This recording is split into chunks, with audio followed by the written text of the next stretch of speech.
வணக்கம்.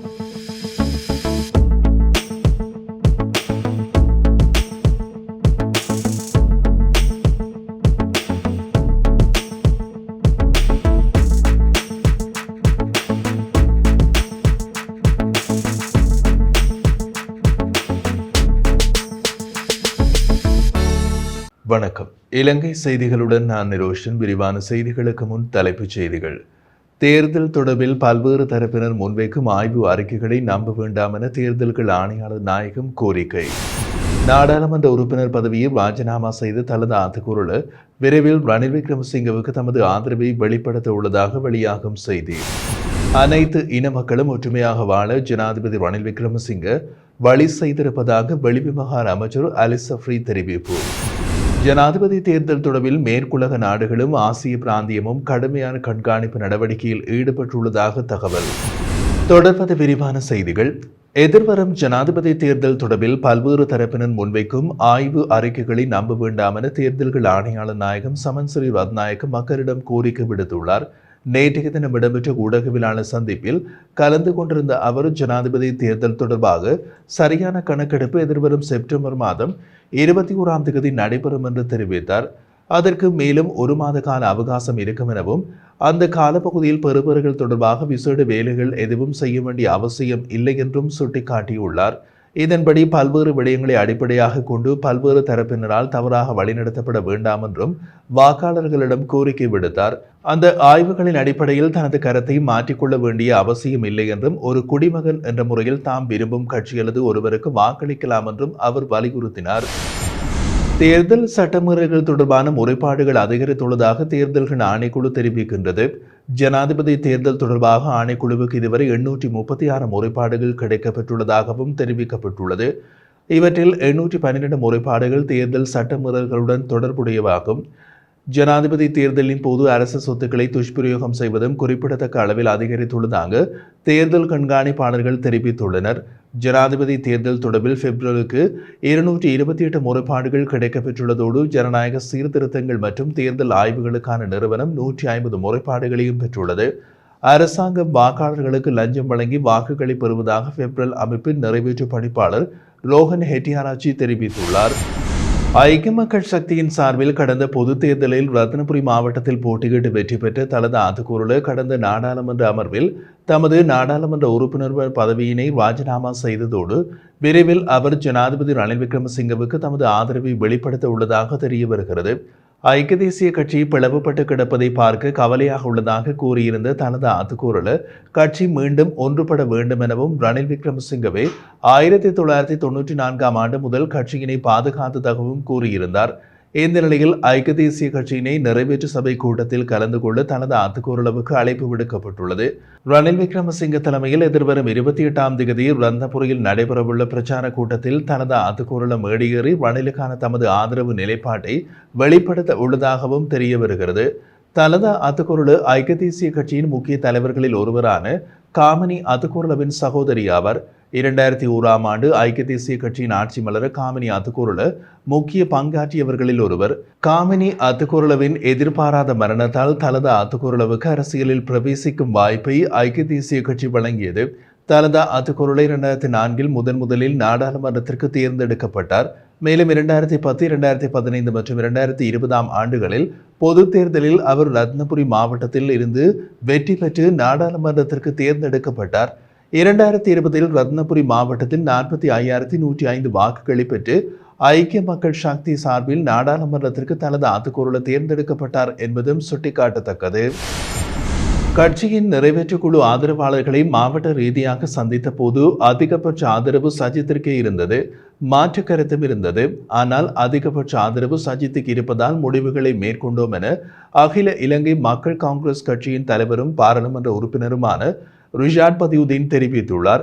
கென்யாவில் இன்றைய தினம் கட்சி பிரமுகர்களுடனான சந்திப்பின் பின்னர் ஊடகவியலாளர் ஒருவர் எழுப்பிய கேள்விக்கு அவர் இவ்வாறு பதிலளித்தார். அதேவேளை உள்ளூராட்சி மன்ற தேர்தல் தீர்ப்பு தொடர்பாக கருத்து தெரிவித்த ரிஷாட் பதியுதீன், இது நியாயமான வேலை அல்ல, ஜனநாயகத்தை மீறுகின்ற செயல், அது கடந்த அரசாங்கத்தால் செய்யப்பட்டது. தவறை திருத்துமாறும் கண்டித்து நீதிமன்றத்தால் உத்தரவு பிறப்பிக்கப்பட்டது. ஆகவே ஜனாதிபதி தேர்தலின் பின் உள்ளூராட்சி மன்ற தேர்தல் நடத்துவதற்கு வாய்ப்பு அதிகமாக உள்ளது என்று தெரிவித்தார். அனைத்து இன மக்களும் ஒற்றுமையாக வாழ ஜனாதிபதி ரணில் விக்ரமசிங்கே வழி செய்திருக்கின்றார் என்று வெளிவிவகார அமைச்சர் அலி சஃப்ரி தெரிவித்தார். அக்கரைப்பற்று நீர்ப்பூங்காவில் நடைபெற்ற தேசிய காங்கிரஸ் மாநாட்டில் உரையாற்றும் போது அவர் இதனை தெரிவித்தார். இங்கே மேலும் கருத்து தெரிவித்த அவர், கடந்த 2 வருடங்களில் ஒரு மாற்றம் நடந்திருக்கிறது. இந்த தேர்தலில் எவரும் இன மத பேதங்கள் பற்றி பேசவில்லை. ஒற்றுமையாக நாட்டை முன்னோக்கி கொண்டு செல்ல நினைக்கின்றனர். ரவுஃப் ஹக்கீமின் முஸ்லிம் காங்கிரசும் ரிஷாட் பதியுதீனின் கட்சியும் அரசாங்கத்தில் இல்லாதிருப்பதே அதற்குரிய காரணமாகும். அனைத்து இன மக்களும் ஒற்றுமையாக வாழ ஜனாதிபதி ரணில் விக்ரமசிங்கே வழி செய்திருக்கிறார். இதனை மாற்ற வேண்டுமா என்ற கேள்வியே இன்று உள்ளது. தேர்தலில் எவர் வென்றாலும் பிரச்சனை இல்லை. ஆனால் அதற்கு பின்னர் நாட்டை யார் கட்டியெழுப்புவார் என்ற கேள்வி உள்ளது. ஜனாசாக்கள் எரிக்கப்பட்ட போது 8 பேர் ஒன்று சேர்ந்து அப்போதைய ஜனாதிபதி, பிரதமர், சுகாதார அமைச்சரோடு கலந்துரையாடியதோடு இலங்கைக்கு வந்திருந்த இம்ரான் கானுடனும் கலந்துரையாடினோம். இப்போது அவர்கள் பாலஸ்தீன நாட்டை ஏற்றுக்கொள்ள வேண்டும் என்று ஒப்பந்தம் செய்ய போகிறார்கள். 1988ஆம் ஆண்டுகளிலேயே பாலஸ்தீன நாடு ஏற்றுக்கொள்ளப்பட்டு விட்டது. இப்போதும் இவர்கள் பாலஸ்தீனை ஏற்பதாக ஒப்பந்தம் செய்வது மக்களை ஏமாற்றும் முயற்சியாகும். மலையக மக்களை பிரதிநிதித்துவப்படுத்தும் கட்சிகள் அவர்களின் சமூகத்தை கட்டியெழுப்ப கல்வி அமைச்சை கோருகின்றார்கள். முஸ்லிம் அமைச்சர்கள் சொந்த பைகளை நிறைக்கவே அமைச்சர்களை கோருகின்றனர். ஆனால் அதாவுல்லா மக்களுக்கான பல சேவைகளை செய்திருக்கிறார். அவருக்கு முஸ்லிம் மக்களின் மரியாதை உரித்தாக வேண்டும். அரபு நாடுகளில் ஜனாதிபதி ரணில் விக்ரமசிங்கவுக்கு பெரும் வரவேற்பு உள்ளது. பாலஸ்தீனுக்காக குரல் கொடுக்கும் முஸ்லிம் அல்லாத நாடுகளில் இலங்கைக்கு இன்று உயர்வான இடம் உள்ளது. ஐநாவிலும் பாலஸ்தீனத்திற்காக நாம் குரல் கொடுத்திருக்கின்றோம். இலங்கை அரசாங்கம் $1 மில்லியன் அமெரிக்க காசாவுக்கு வழங்கியது. மக்களிடமிருந்தும் $1 மில்லியன் வழங்கியது. காசாவில் பிரச்சனைகள் தீர்ந்த பின்னர் இலங்கை அங்கு பாடசாலை ஒன்றை அமைத்துக் கொடுக்கவும் தீர்மானித்துள்ளது. அதனால் ஜனாதிபதியின் வெற்றிக்காக அவரை பலப்படுத்த போகின்றோமா அல்லது பொறுப்புகளை விட்டு ஓடிய சஜித் பிரேமதாசவுக்கு கொடுக்க போகின்றோமா என்பதனை மக்கள் தீர்மானிக்க வேண்டும் என்றார். தெற்காசிய பிராந்தியத்தில் வல்லரசுகளின் பூகோள அரசியல் நகர்வுகளில் சிக்கியுள்ள இலங்கையில் எதிர்வரும் செப்டம்பர் மாதம் 21ஆம் தேதி நடைபெறவுள்ள ஜனாதிபதி தேர்தல் தொடர்பாக மேற்குலக நாடுகளும் ஆசிய பிராந்தியமும் கடுமையான கண்காணிப்பு நடவடிக்கையில் ஈடுபட்டுள்ளதாக ராஜதந்திர வட்டாரங்களில் கூறப்படுகிறது. ஆசிய பிராந்தியத்தில் அமெரிக்கா, சீனா மற்றும் இந்தியாவின் ஆதிக்கம் பல நாடுகளில் நிலவுகின்றது. இலங்கை அரசியலிலும் கடந்த பல தசாப்தங்களாக இந்த 3 நாடுகளின் ஆதிக்கம் நிலவுகிறது. சீனா, இந்தியா, அமெரிக்கா ஆகிய 3 நாடுகளும் அவர்களுக்கு சார்பான ஒருவரை ஜனாதிபதியாக்கும் முயற்சிகளில் ஈடுபட்டுள்ளன. இலங்கையில் இதற்கு முன் இடம்பெற்ற தேர்தல்களை காட்டியும் இந்த தேர்தலில் ராஜதந்திரிகள் மற்றும் வல்லரசுகளின் தலையீடுகள் அதிகமாக உள்ளது. குறிப்பாக ஆசிய பிராந்திய நாடுகளும் மேற்குலக நாடுகளும் ஜனாதிபதி ரணில் விக்ரமசிங்கே ஆட்சியில் நீடிப்பதை விரும்புகின்றன. இலங்கையில் உள்ள மேற்குலக நாடுகளின் தூதரகங்களில் பெரும்பாலானவை ரணிலின் ஆட்சியினை விரும்புகின்றன. ஆனால் அமெரிக்கா ரணிலின் ஆட்சி தொடர்பாக திருப்தியற்ற நிலையில் இருப்பதாகவும் அமெரிக்காவின் பல்வேறு நகர்வுகளுக்கு ரணில் ஆதரவான நிலைப்பாட்டில் இல்லை என்றும் தெரிய வருகிறது. அதேபோன்று ஆசிய பிராந்தியத்தில் சீனா ரணிலின் ஆட்சிக்கு எதிரான நிலைப்பாட்டை கொண்டுள்ளதோடு இந்தியா மௌனம் காத்து வருகின்றது என்றாலும் இந்தியாவின் பல்வேறு ரகசிய நகர்வுகளிலும் ஈடுபட்டுள்ளது.